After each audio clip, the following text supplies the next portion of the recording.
my sweet little sleepy beans. Today, as requested by viewers, I will be telling you another story.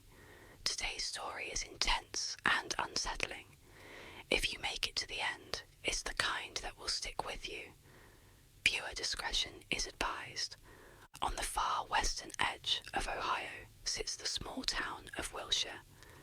In 1989, it was home to fewer than 600 residents, most of whom were middle-class Americans.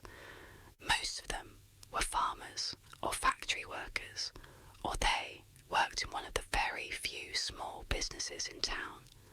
While Wilshire was certainly not the most exciting place to live, it did have a reputation for being a nice place to raise a family. It was a tight community of people that looked out for one another. One family that was part of the Wilshire community in 1989 was the Rogers family. They consisted of the parents, Hal and Joan. Joan went by Jo, and they were both 36 years old, and they had two daughters, Michelle, who was 17, and Christy, who was 14.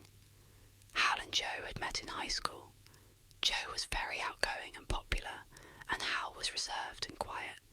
But despite their extreme differences, they actually complemented each other very nicely, and they seemed to bring out the best in the other.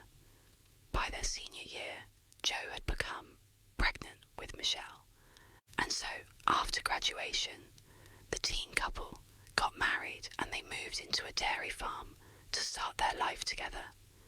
And a few years after that, Christy was born and their family was complete. Over the years, Hal and Jo worked extremely hard on their farm, but it just wasn't enough to pay the